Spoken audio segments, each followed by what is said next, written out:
My name is Michiel Bakiani. I am part of the Google speech team. So we make that microphone button on your Android phone do something.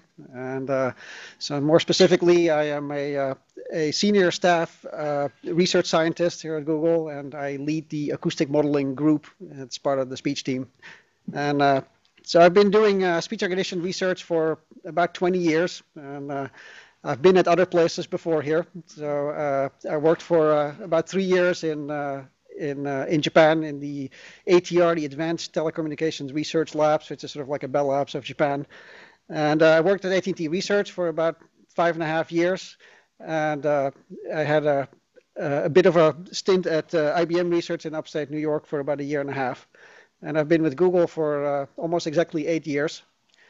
And speech recognition is sort of the typical hard applied science. So there's a lot of math and a lot of statistical modeling. And as a result of it, we like to process large amounts of data. And so that brings about a large amount of computer science.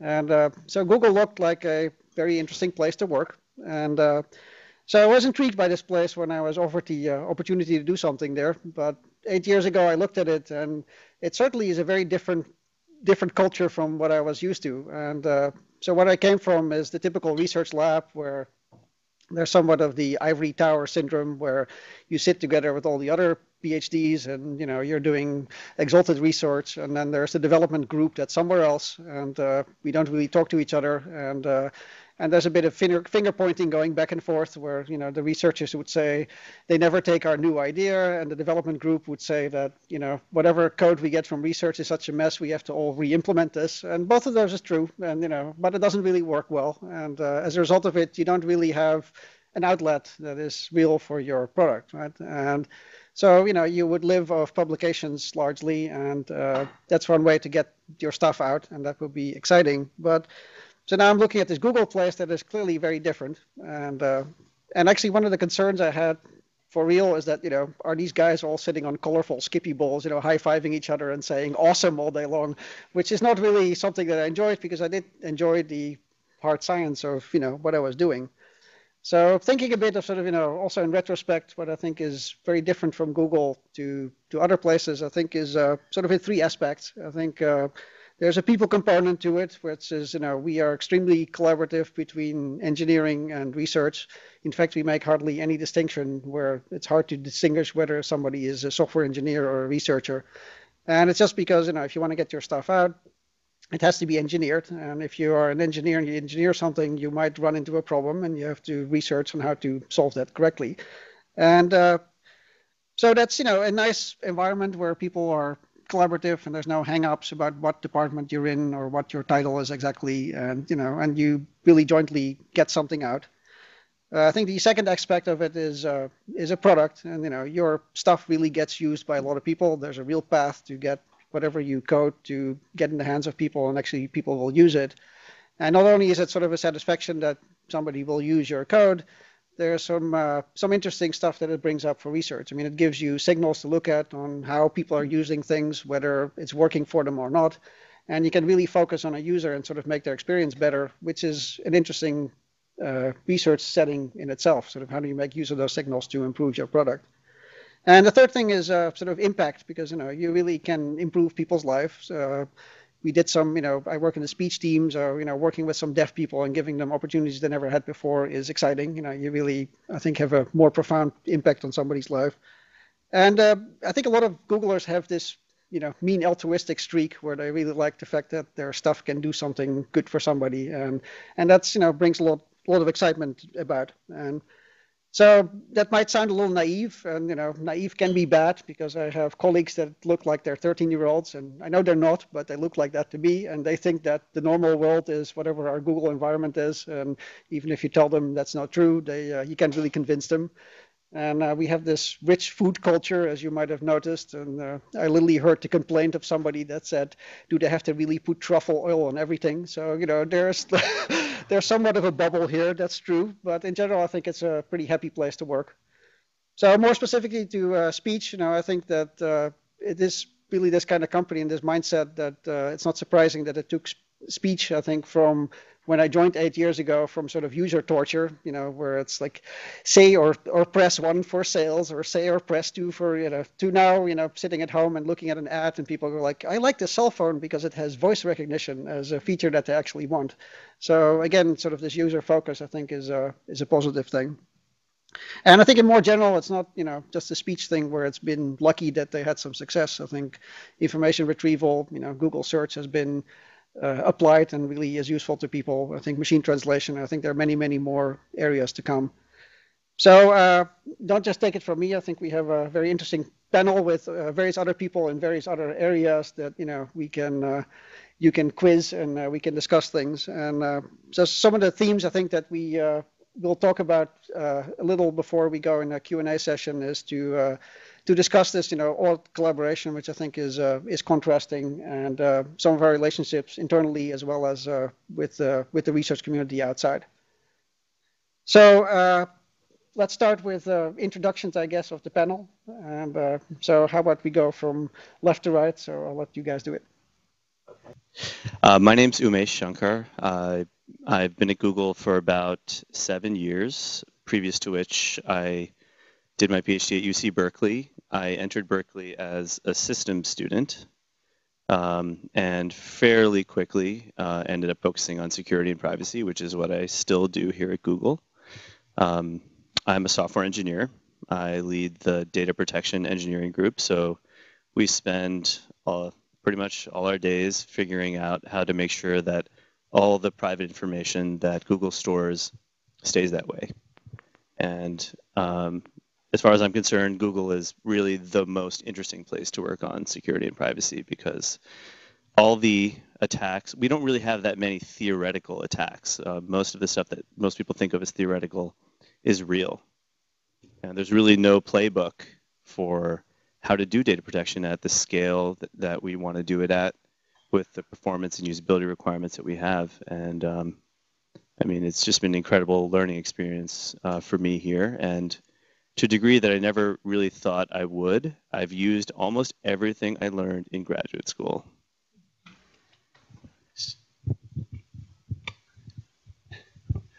Hi, I'm Eugene Weinstein, and I think I'm one of the 13-year-old looking people that Michiel was referencing. You wish.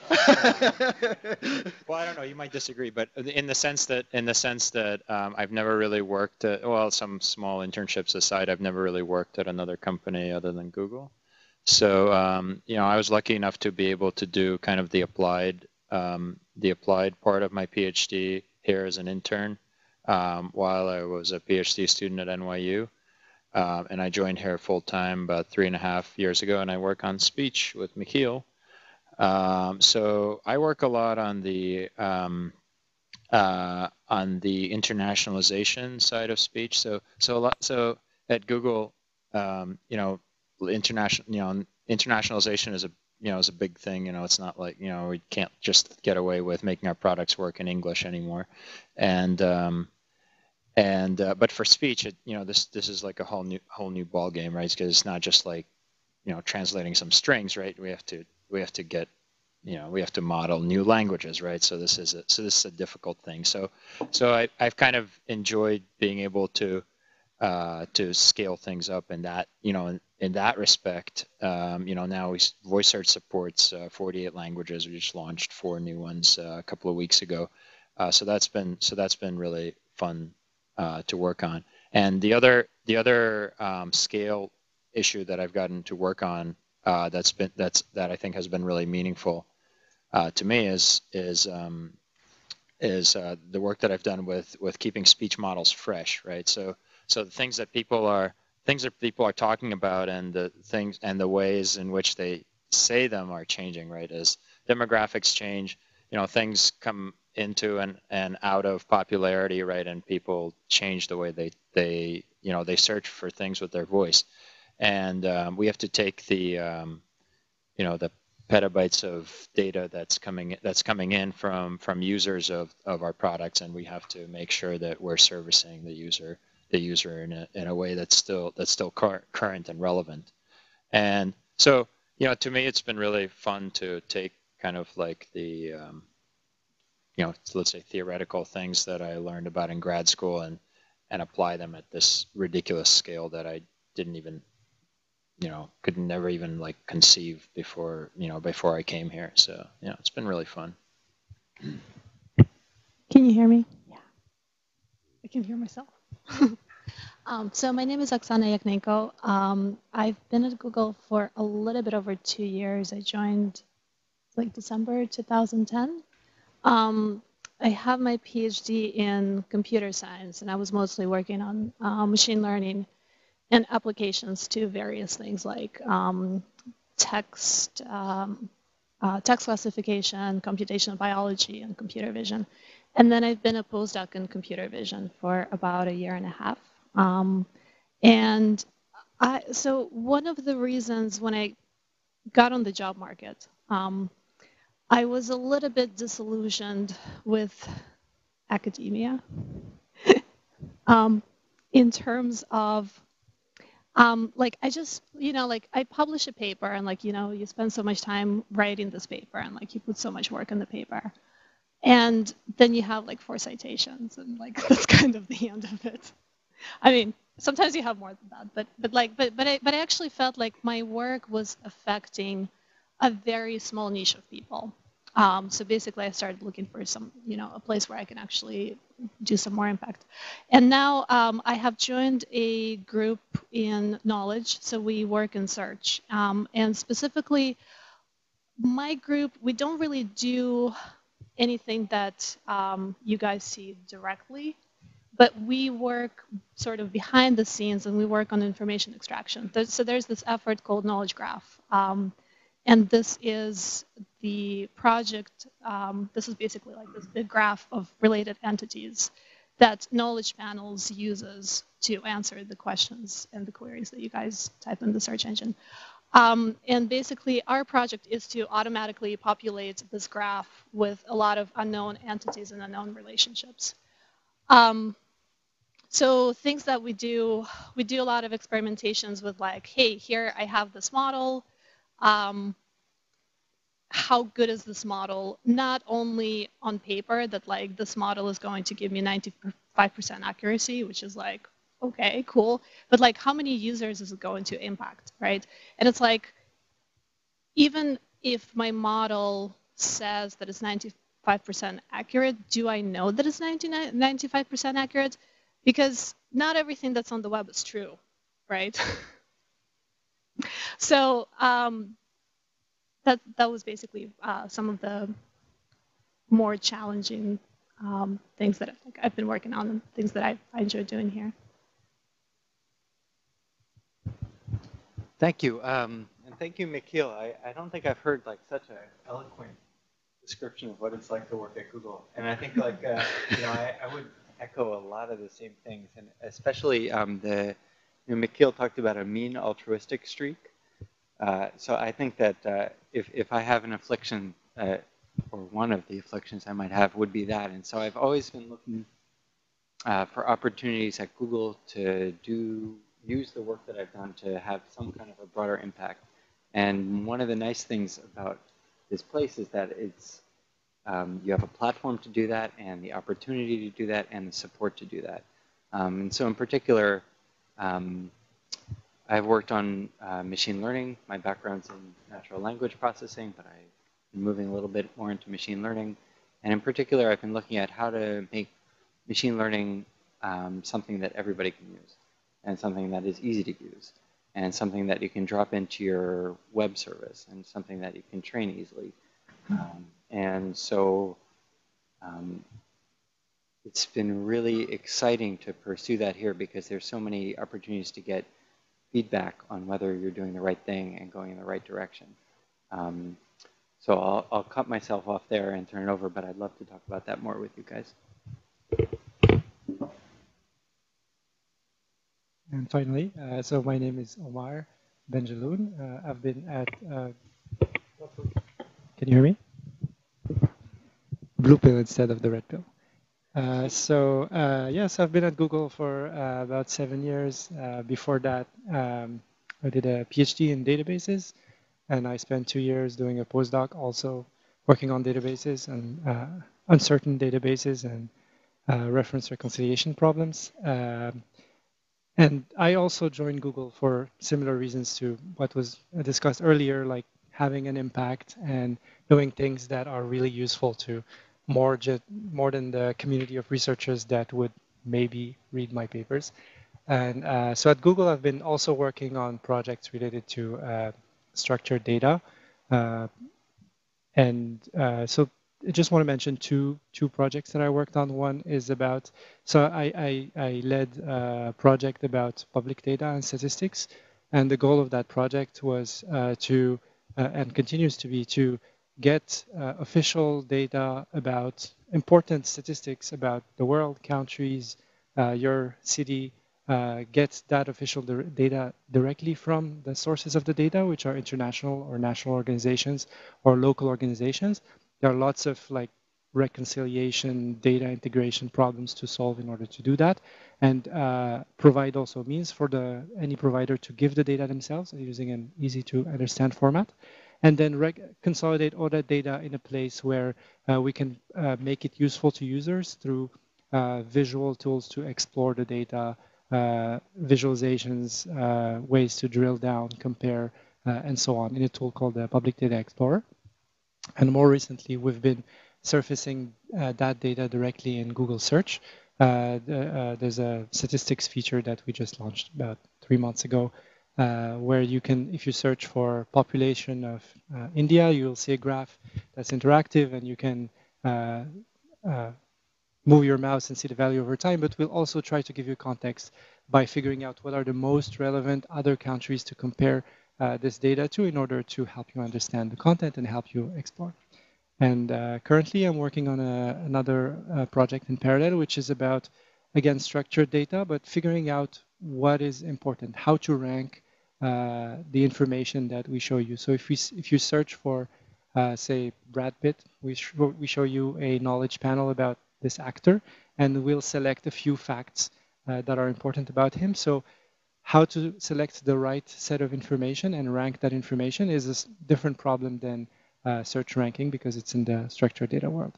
It's a very sort of both researchy and challenging problem, but it has direct applications and direct impact on our users. And so that's what I find exciting about the work.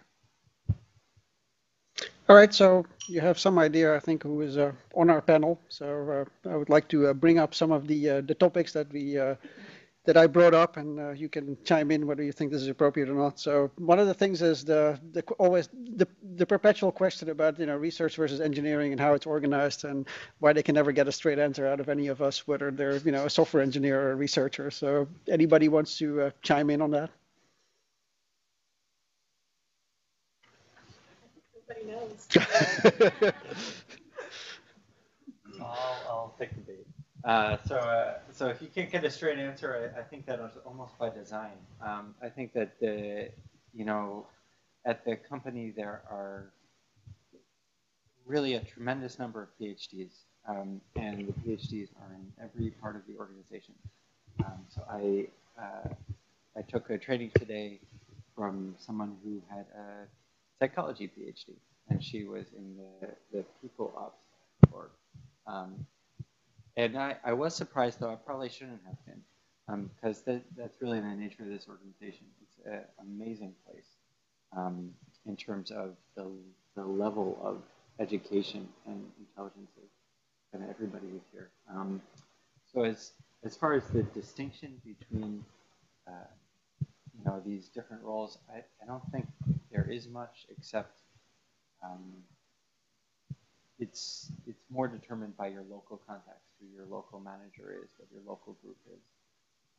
Alfred, one of the people who's been thinking about research a lot at Google, likes to talk about research being done opportunistically across the company. I think that's probably about right.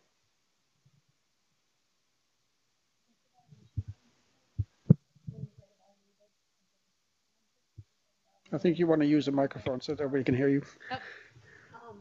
So when you go through like so we have to do like annual reviews for yourself and each other in the company. So do the publications come into play for research scientists when you guys do your work? Oh, oh. It's the button issue, I guess. Take the blue pill. Okay. So when you do your performance evaluation, do the publications, how much publications actually weigh for a research scientist?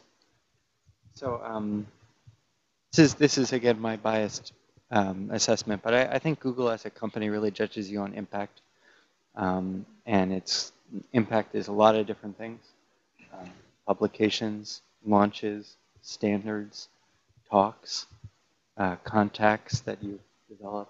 So I think that it really again is how you want to self-define your impact and how much, according to the way that you've defined your impact, you've achieved it. I don't know, Eugene, you feel like you want to add something? I think it's, I would definitely see it as, let's see, let's say you want to, let's say you come to Google and you just do engineering projects, right? And don't write any papers and don't work on what people outside would view as quote unquote research, right? That's okay, right? But because that's it's an engineering organization, right? But let's say you come here and you expect that you'll be able to just like work on papers and do theoretical stuff and not take part in contributing to any products, like in kind of some of these more more traditional research organizations that Michiel alluded to.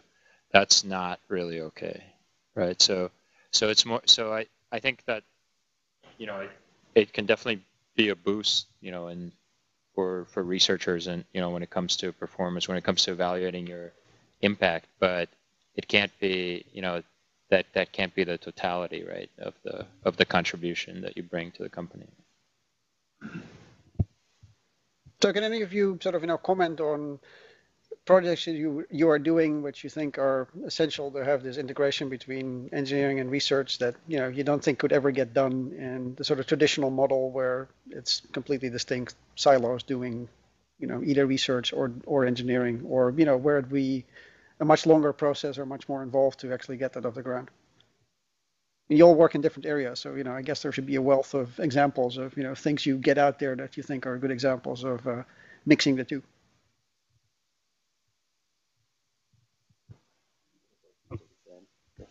This kind of works if you hold it really close to your face. Okay, yeah, cool. So maybe my group isn't the best example of this like sort of inextricable link, but we're definitely forced to confront kind of the edges of standard practice very, very often. So in cryptography, one of sort of the first things that you learn is don't make up your own, right? It's like very, very hard to get right. And wherever possible, you should use a standard thing. But once in a while, we come across situations where the standard thing doesn't quite have the properties that we need. And it's times like that that I'm really, really glad that we have absolutely world-class cryptographers who work at Google that we talk to and say, okay, what are our options here? And sometimes they'll actually come up with something different. In other cases, they'll say, well, there's this new encryption mode that's sort of experimental, and we believe it has these very specific weaknesses, and it's either is or isn't appropriate to the particular thing that you're doing. Absent that expertise, I just don't see how we could possibly make a good decision of what to do. Conversely, because we're confronted with such big challenges, and because the culture of the company is one that really encourages people to take big bets, that already tends to blur the line between research and engineering. Because I think in a lot of people's minds, engineering is something where it's sort of really clear what you have to do, and you just kind of do it on a quarter by quarter basis. And research is this thing where you really don't know what you are supposed to do, and you get a really long time to do it. In reality, I don't think either of those is really true. I mean, I certainly know as a graduate student, like I had to publish stuff every year to, kind of keep my name out there and, do a good job, right? And I think for new faculty, it's probably much, much worse before they have tenure. Conversely, here, as I was saying before, there really isn't a playbook. It's very rare that we know in advance what is the right thing to do. And a big part of the challenge is figuring out that thing, trying really bold and innovative things and finding out what the right thing is. Whether it's published at the end or not, I mean, that sounds like research to me, right? The difference, I was saying to some folks earlier, is it has to work, right? You don't get to make assumptions that aren't true.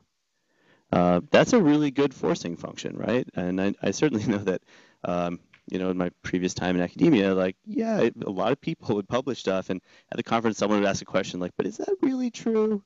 And maybe the person brushes it off, and that's kind of the end of it, right? And the difference is that here you can't do that because it has to work. And I think that constraint of it having to work is incredibly positive for innovation. It forces you to kind of stop doing things that don't work and try new avenues, and I think the end result is much, much better as a result of it. And I think you're saying also about how you want your impact to be real, and the net result is that's what everyone wants here. Is like we want to make a real difference, and that's part of that same function. And I personally find it extremely satisfying to do that. Just want to add one last comment. I think one difference that I see between doing research or just innovative work at Google versus in academia is that the constraints that we have here are the real ones. They're the real most challenging constraints that if we solve them, then we have potential to have an impact on, to solve the problem for real. And I find that in academia sometimes, at least in my experience, we tend to solve sometimes problems within constraints that sometimes can be artificial, or we try to define a set of constraints that make the problem tractable without knowing if these are the most realistic constraints. While here, we have users and they use our services, and if we don't come up with something that works, then it doesn't work. So it has to work. I think that goes back to. Here, I'll give a concrete example of an area. So distributed optimization. When you have a particular optimization problem with very many variables, larger than it's going to fit on one machine, you want to solve it very quickly. It's important to the business. How do you do that efficiently? How do you do it with low loss? People have been looking at this problem for decades. In the early 80s, there was work out of MIT, Bertsikis, looked at this problem, but the networks have changed and the problems have changed. And so there are a lot of people looking at this problem or variants. One of the key parts of the Google Brain project, if you read their paper carefully, is they had a very clever implementation of a large-scale distributed optimizer. As Omar and Umesh have talked about, you're not forced to look at this problem. You're not forced to solve this problem in every context. Here, you're really forced to.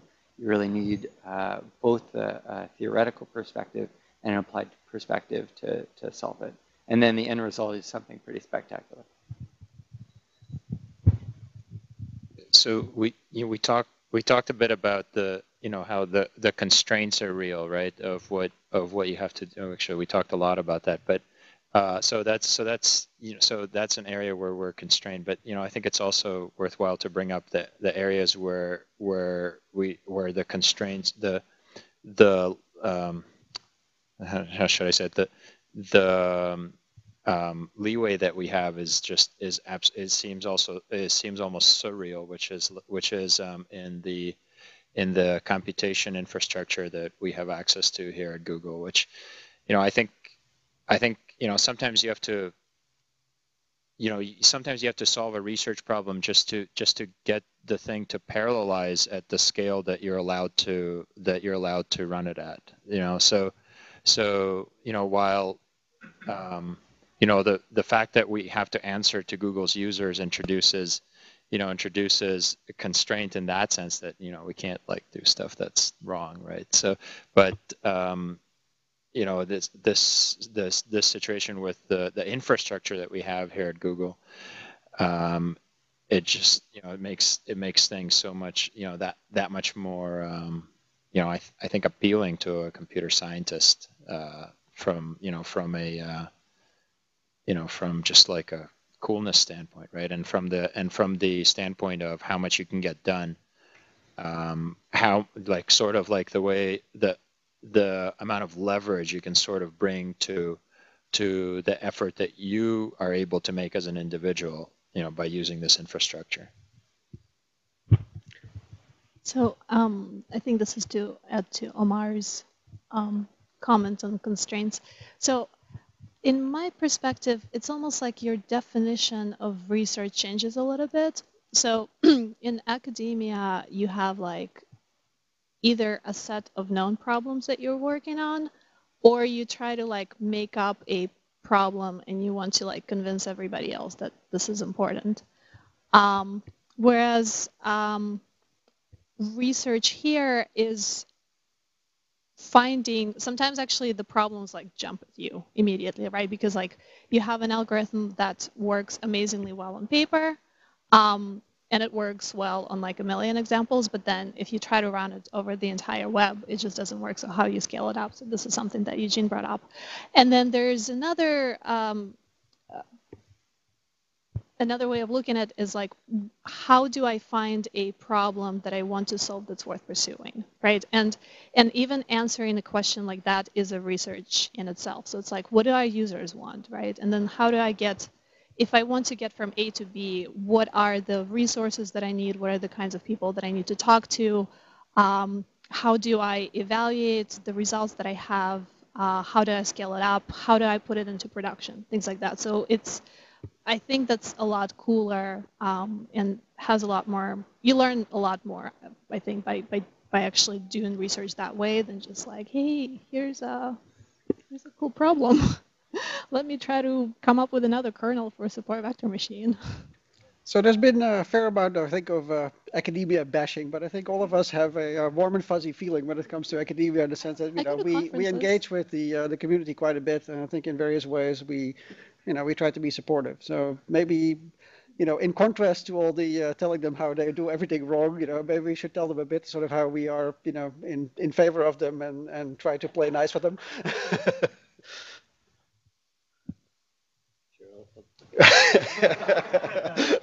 We love you guys.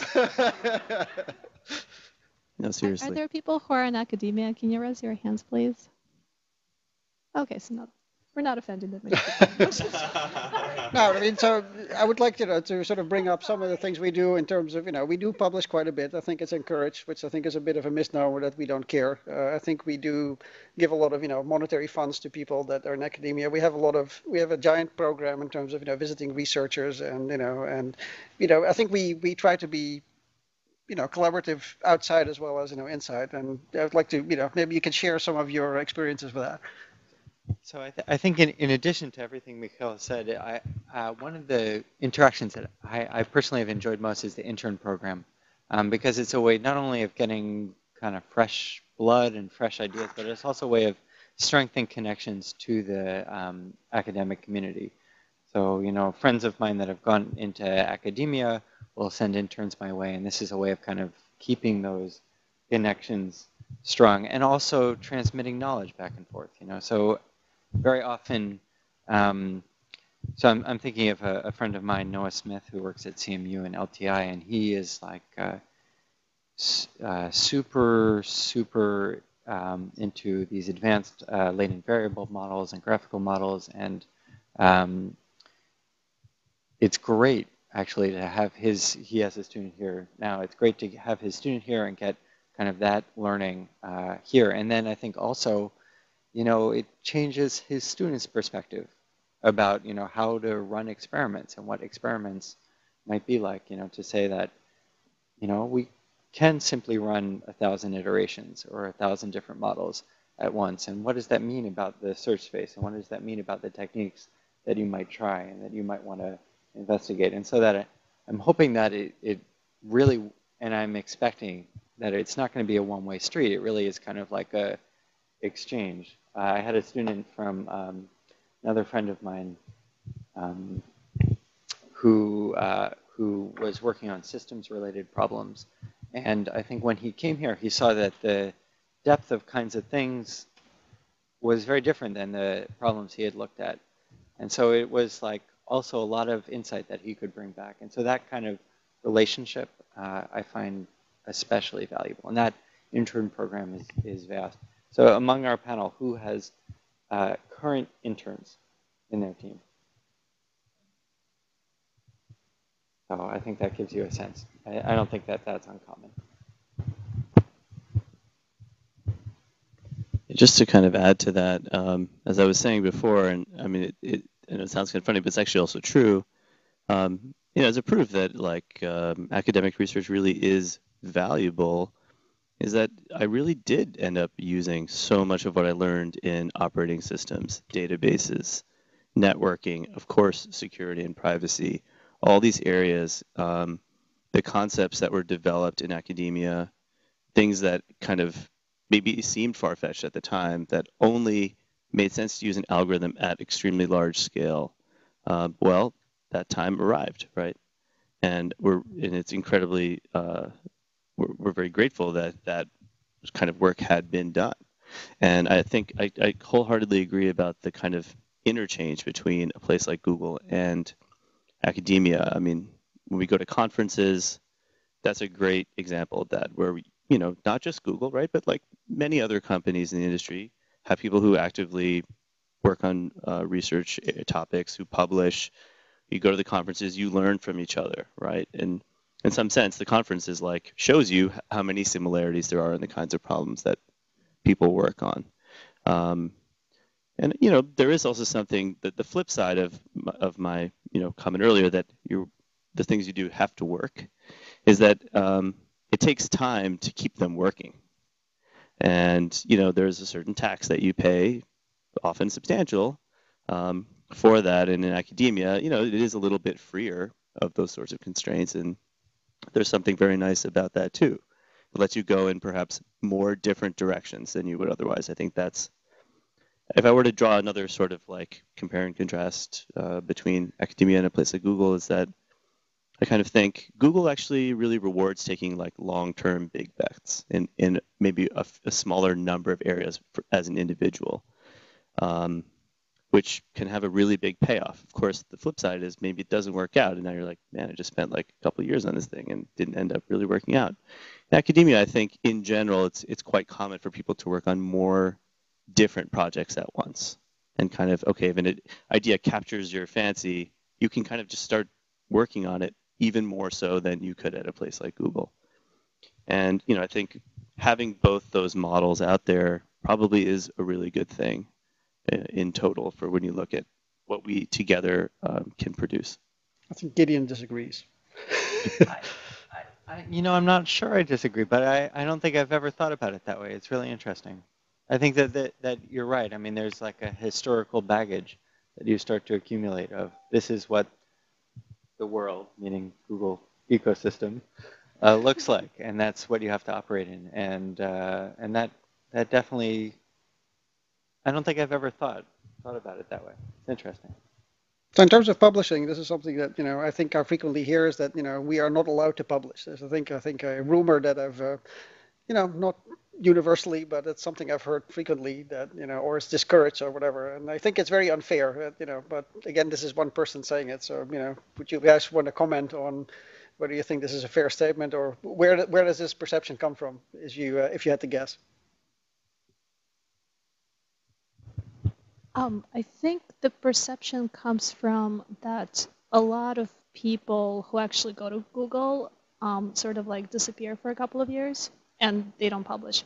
The reason they don't publish, I think, is actually twofold. One is, or not enough time and not enough time to write a paper, because you get so interested in what it is that you're doing, and you became so involved in actually getting the thing to work and seeing the impact of this thing. You like sometimes you just don't really care to write it up, or sometimes you just don't really have enough time to write it up.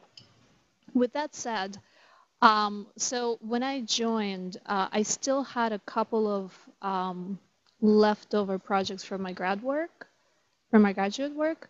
And I took I think 2 weeks or 3 weeks that I was allowed to use Google's resources and even Google's time to actually wrap it up and submit a publication that got accepted. They sent me to the conference. And this was for the work that I've done that was not technically, it was still the ideas that were the academic ideas when I was in school. Then I'm an engineer,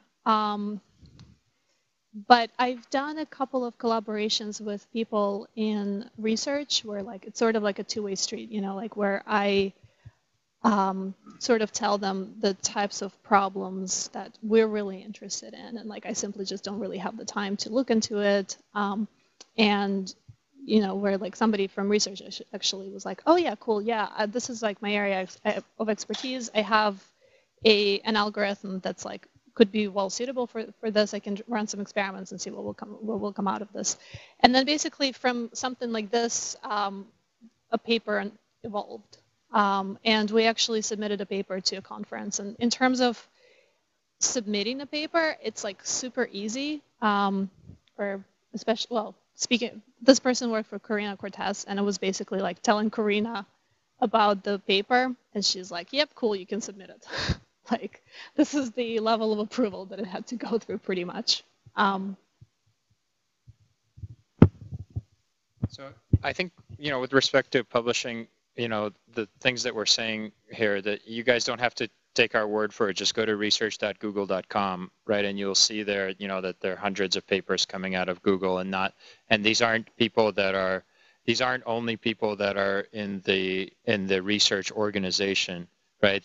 So I think, for most people here, I think it's pretty much a personal choice about whether you whether you care, like Oksana said, whether you're motivated by getting your work out there in front of people outside of Google, or whether you want to focus, more internally about presenting your work to your colleagues and, and getting buy-in from them and getting collaboration opportunities there. It's very much a personal choice. But if that's really your passion, I would say that vast majority of the people are able to publish, and publishing is encouraged by managers, by VPs. We have a question. Okay, so I wonder, talk a little bit about the origin of problems. Obviously, Google has lots of products that do things, and clearly problems that are directly related to those things are important and valuable for the company. What happens if you have, or is it possible to have an idea that maybe doesn't have such an obvious connection to something for the company? And to what extent would you be able to actually run with that for a month, a year, 2 years, whatever? Does that make sense? So I don't know if you're familiar with the Chauffeur project, the self-driving car out in Mountain View. So that's one example of something that's totally not connected to the mission of the company as most people would see it, right? So there are things like that. Would I be able to right now, go to my manager and say, can I go and spend 50% of my time building a self-driving car?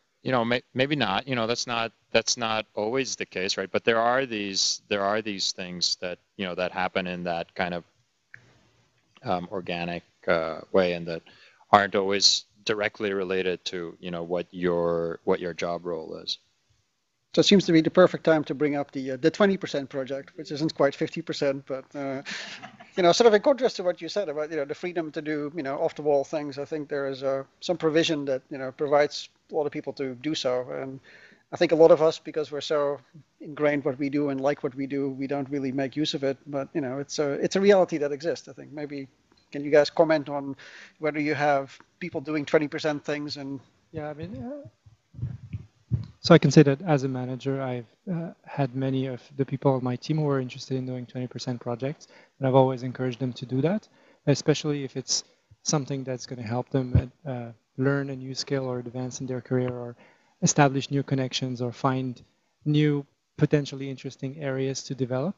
And it's generally been a very positive experience. Some people do it for a long time. Some people do it in a short period of times, and then they stop doing it, and then they come back to it. It varies. It varies a lot.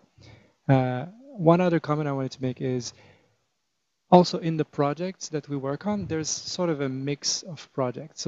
So I think that many sort of areas or product areas at Google have sort of some established sort of short-term projects that they know they want to get done and launch quickly, but they also have some sort of a fraction of projects that are more sort of exploratory and are trying to explore sort of longer-term opportunities, and those can be more researchy.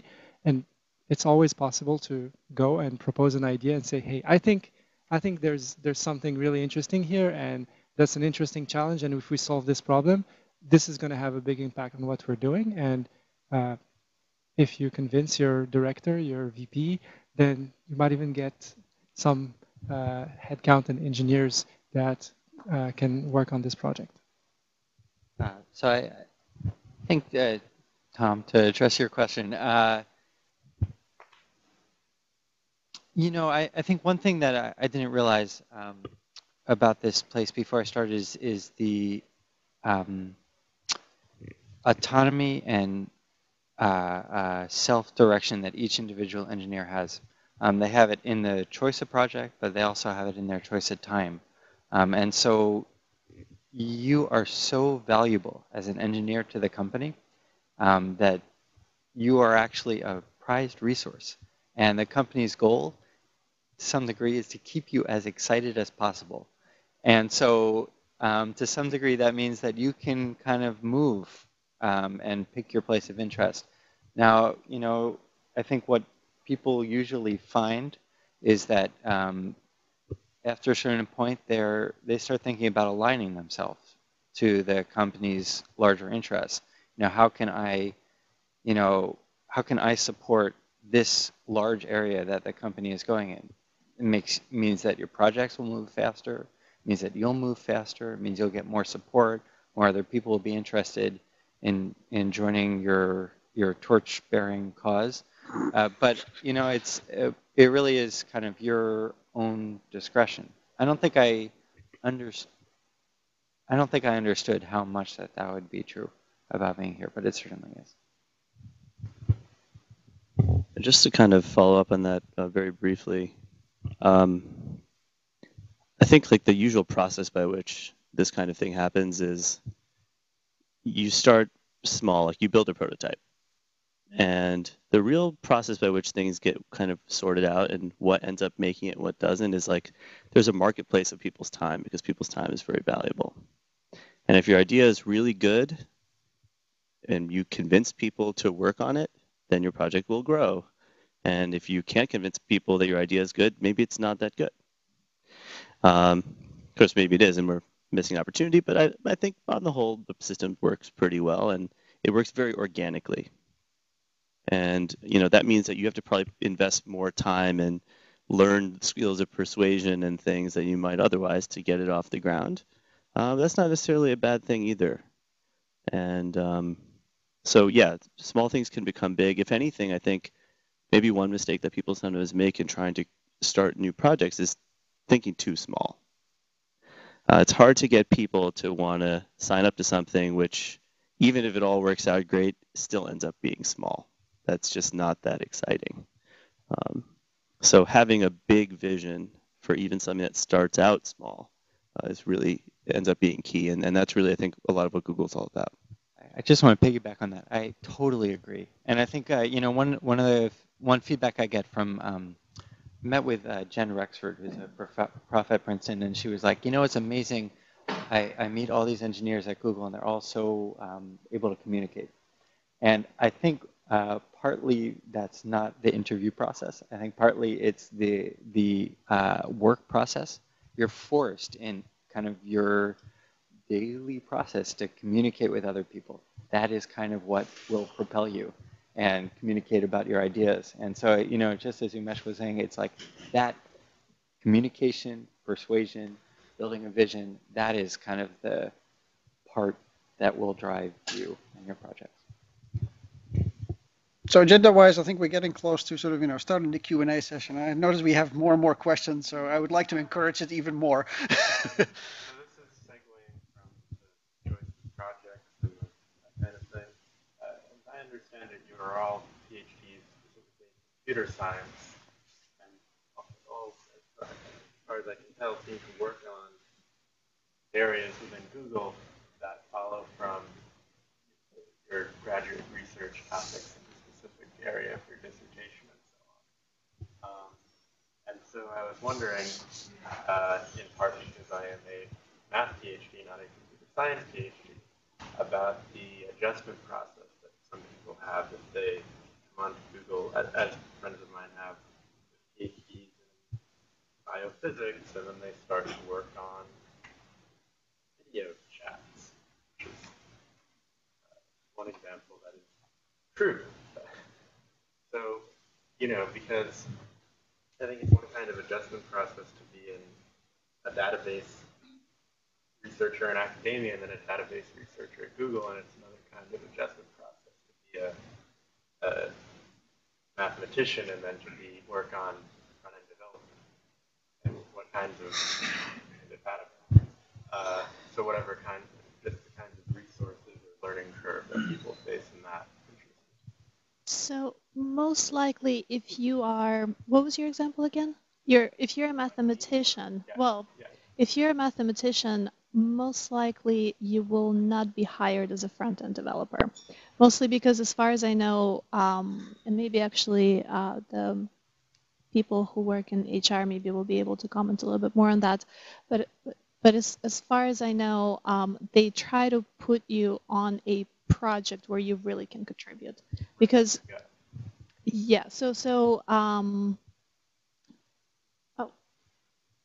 May I try answering that one? I'm sorry.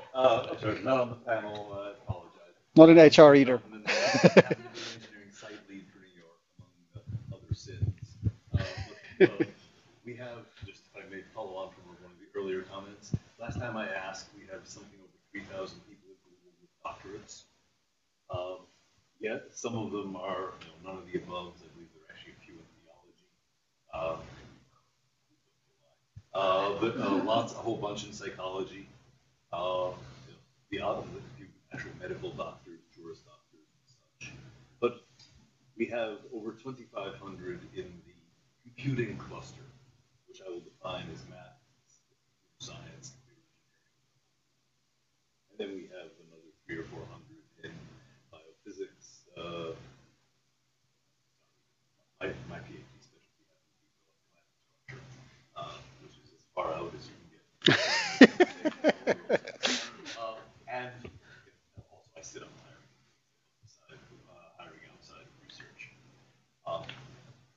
Yes, we do take a look at skills. If you're going to come in as an engineer, you probably better be a real programmer. Actually demonstrated that. And then we actually do a sorting hat, a serious effort to try to find a plausible place where what you know will be useful. We're assuming that if you're a PhD and done something interesting, you'll do something interesting.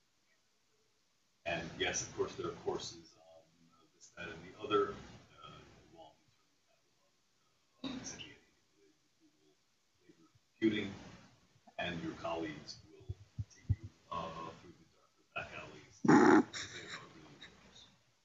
But the goal is bluntly that you will be doing something useful about a month after you show up. The first 2 weeks are spent in courses and learning where the toilets are, and how to make the elevators work in this building, which is actually but after that, we expect you'll be doing something kind of useful in a month and be valuably up to speed in 1 to 2 quarters. And by useful, I mean you'll have many teammates depending on you to actually do something. Let me just so others that might also. More questions? The problem between academic research and corporate research is that every very smart idea you guys have,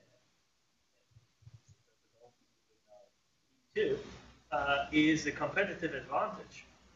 So how does that conflict with publishing? I'll take that one. So, I had in mind to directly address this when Mikhail was talking about publishing. I think that it is very clear that the fruits of all this labor is a material advantage, and that it is valuable work, it's important work, and that it makes a difference to the company. And so I think that everything that gets published, people think about, okay, well, how much are we actually giving away? And I would say the things that are, in particular, I would say Urs is probably the gatekeeper.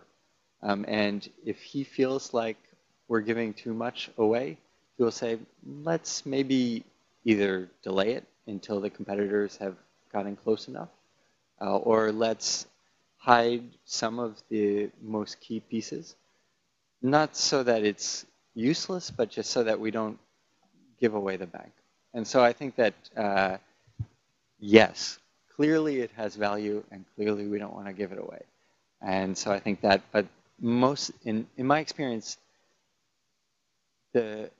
so to give an example, we published a paper on distributed optimization, and they didn't want us to directly say the number of cycles or the amount of time things had taken up on the racks or on the machines. So we converted it to some arbitrary scale. And that was enough to satisfy people that we weren't giving details away. So I think that there's always room for negotiation, even within that space. Could you say a little words about patent filing here? How does that scale in terms of performance?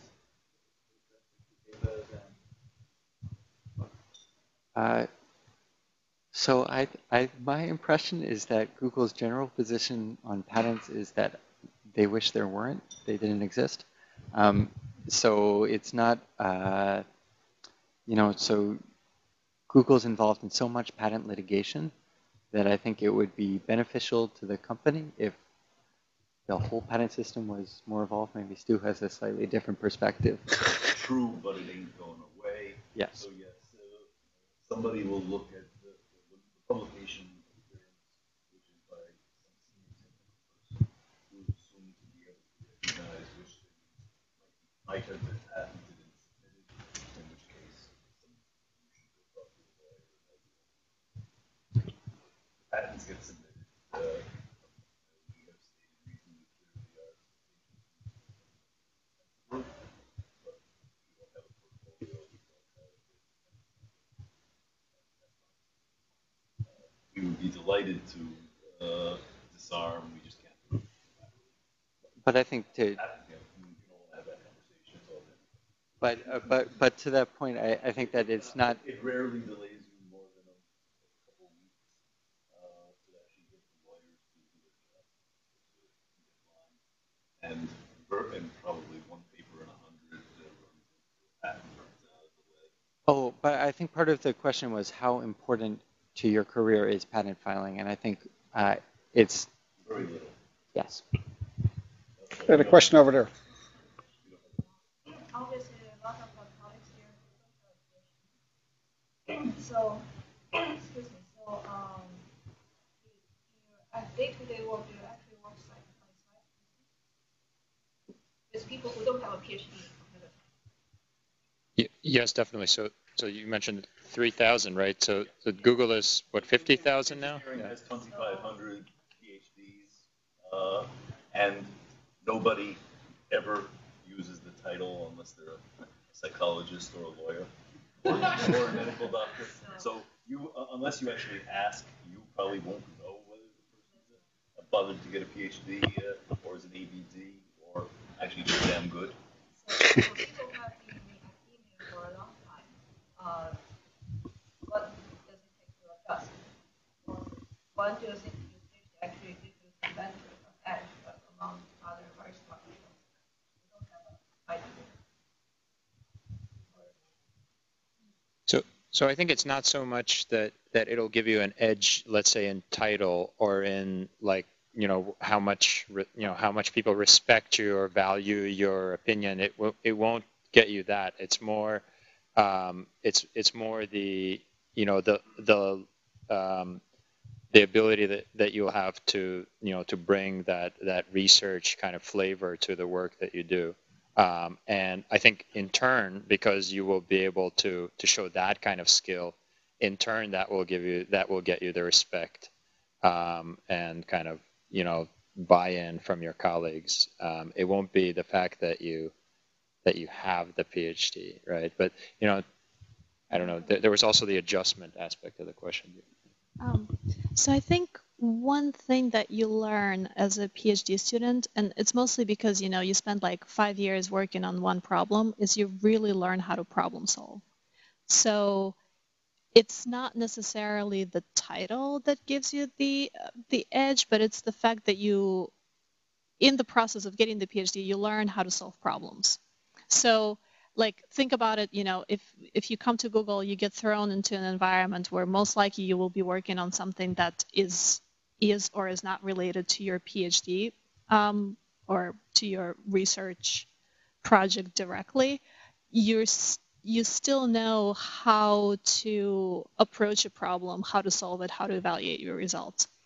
And I think that's like a great skill to have for anybody.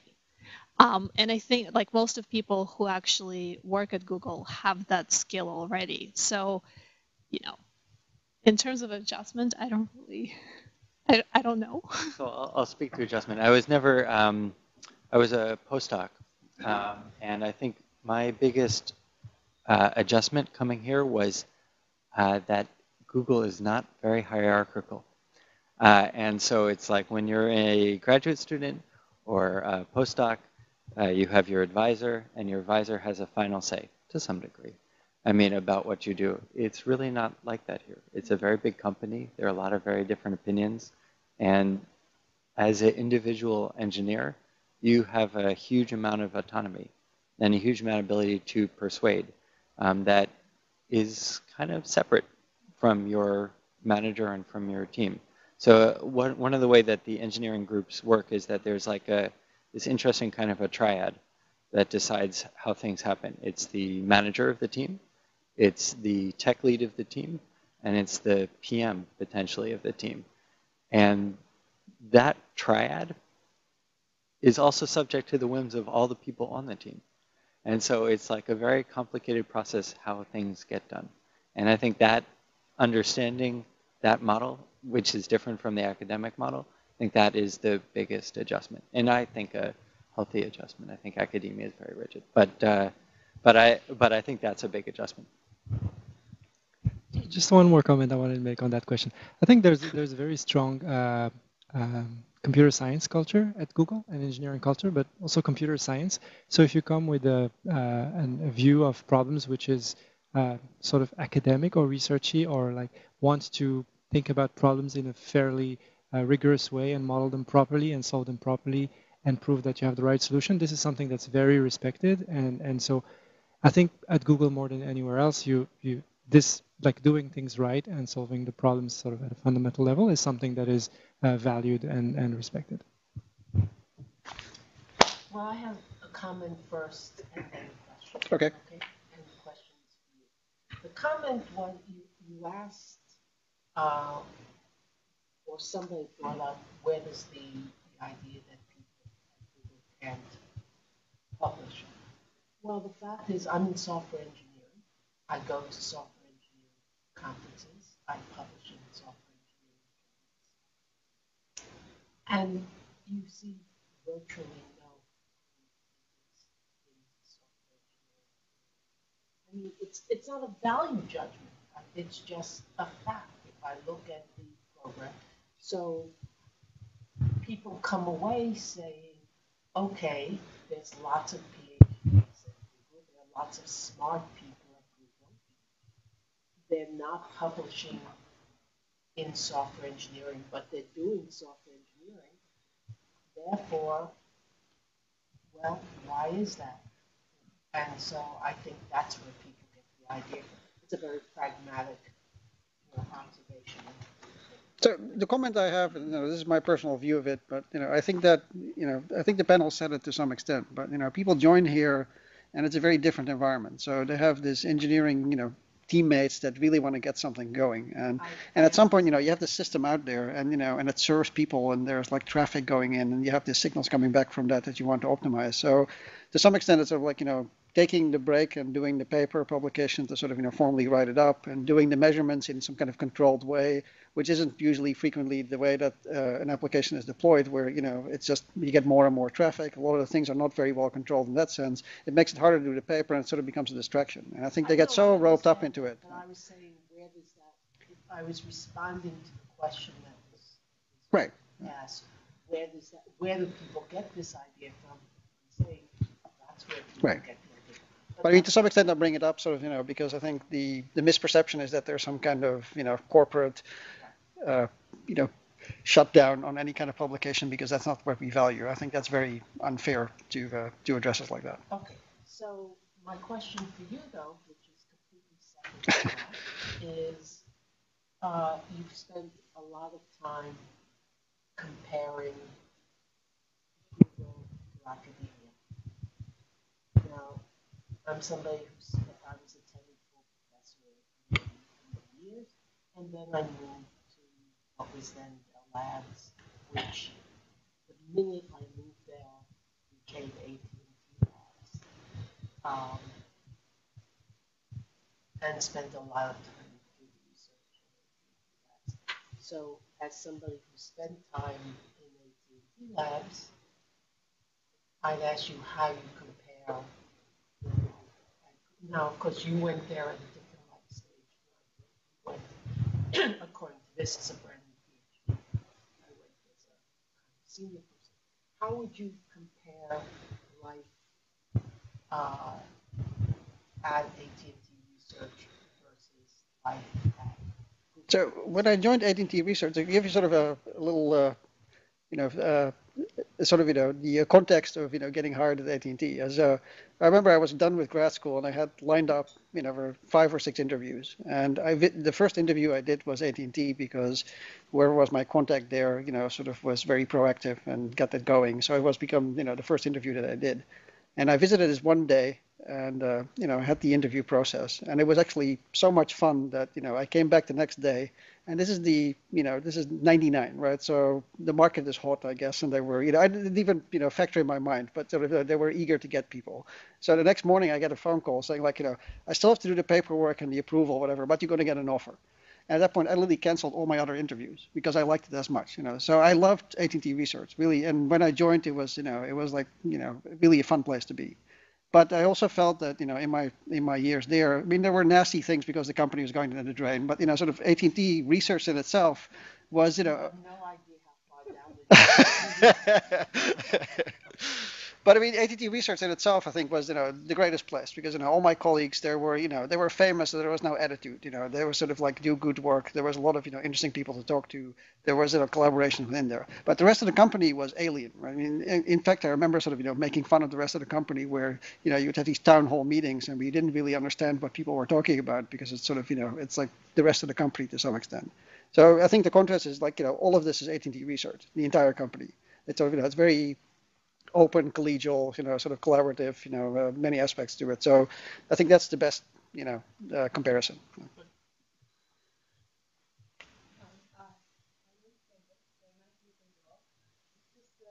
I ask my question, I think one of the areas of difficulty is that they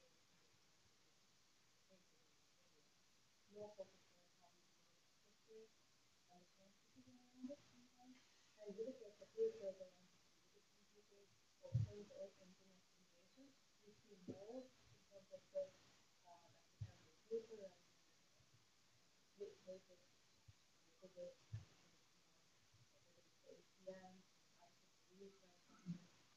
So that is maybe about publish might be for some people in that sense. But then we can have a follow-up.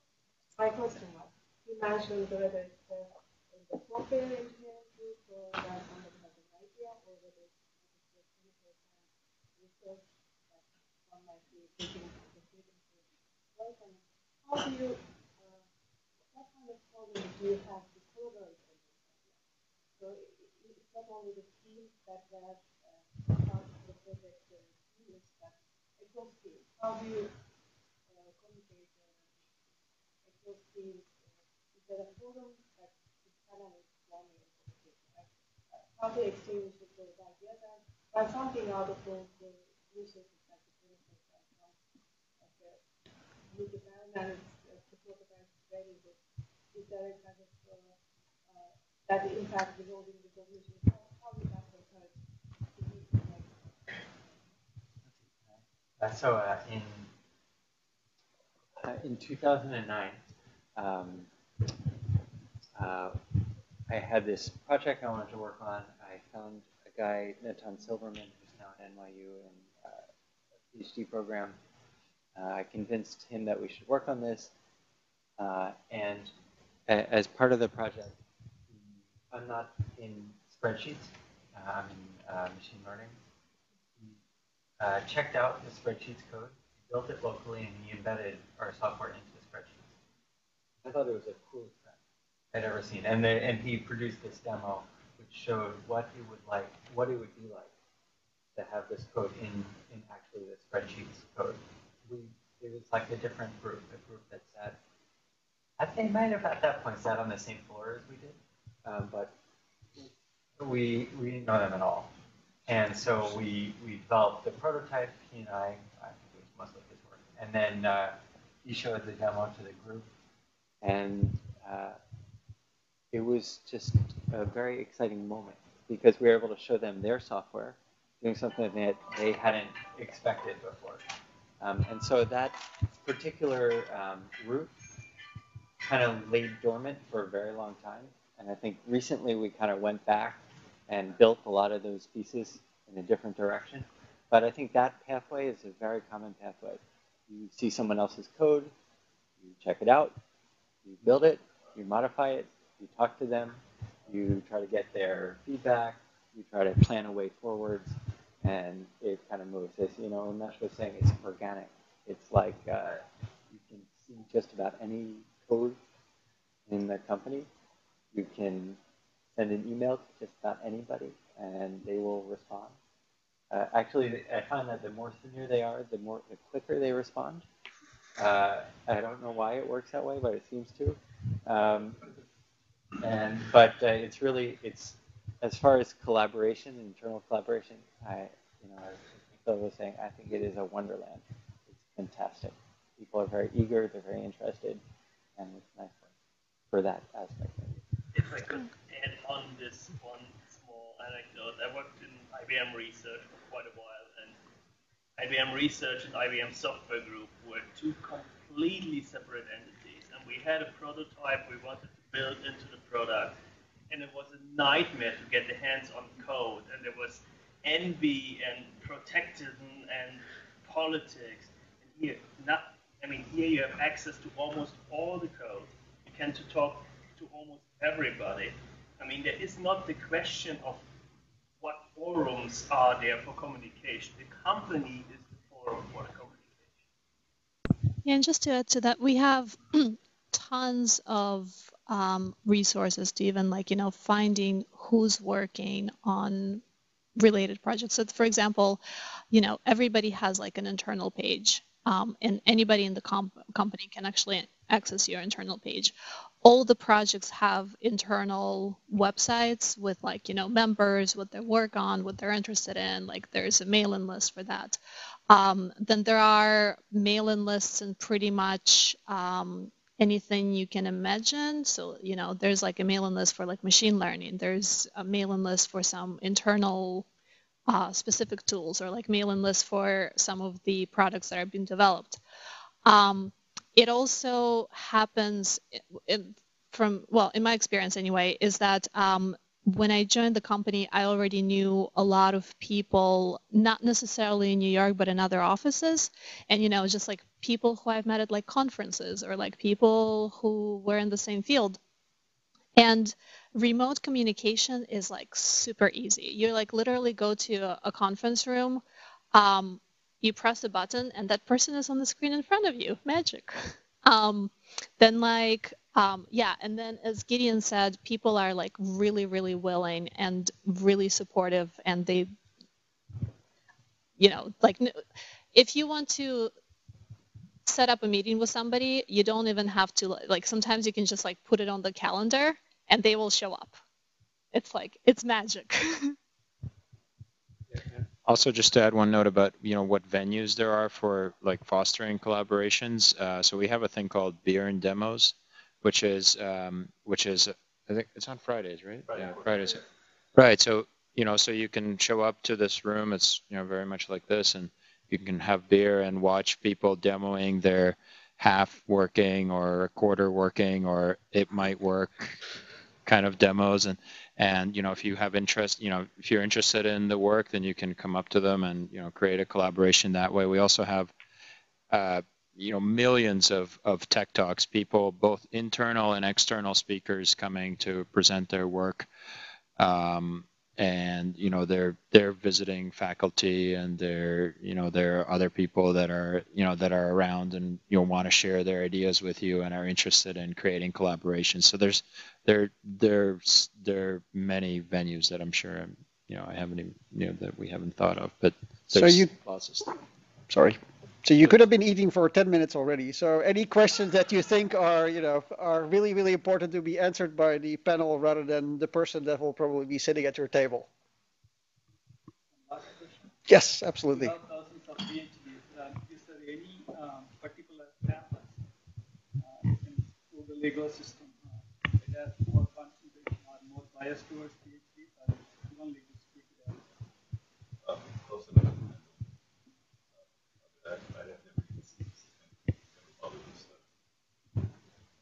I suspect that some of our offices in countries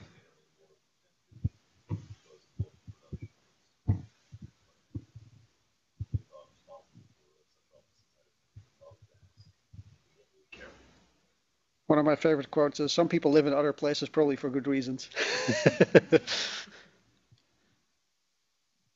Panel question? So it's a question for responsible economy. The tax keeping models. I was wondering what the extent of that tax and how common is it to pay?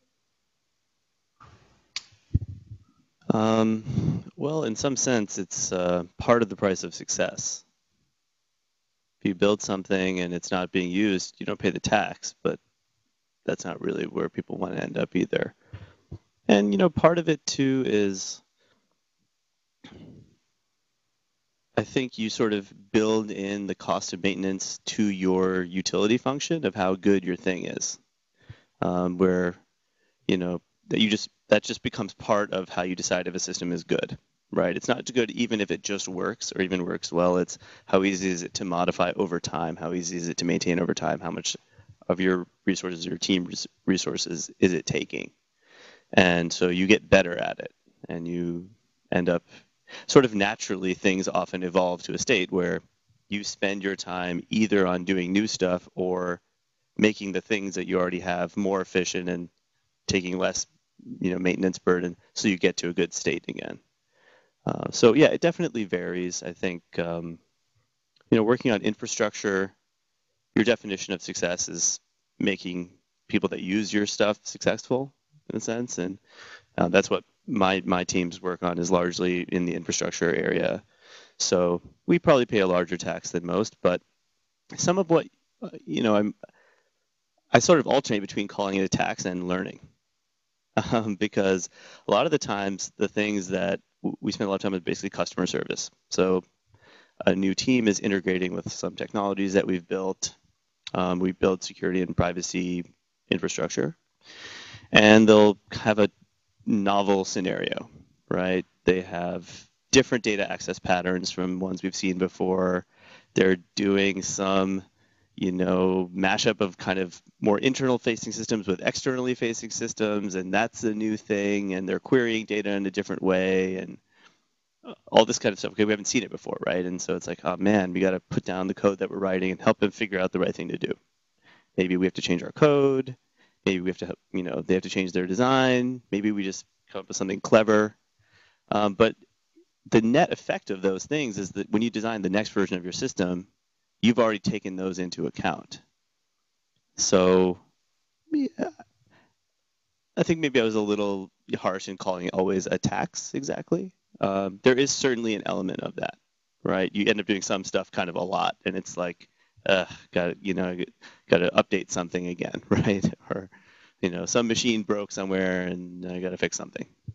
So that kind of stuff happens, right? But as I said, over time, the trend is towards, okay, well, if some machine broke for the 10th time, and I'm having to spend the 10th time to fix it, maybe I need to engineer around that problem. And now you have like a much more robust system too, right? And, in terms of customer service, maybe you just get, you build your system in a way that people don't have to ask as many questions. And it's just more natural and easy for them to use. And that too is progress. So yeah, you try to find a good equilibrium, I guess.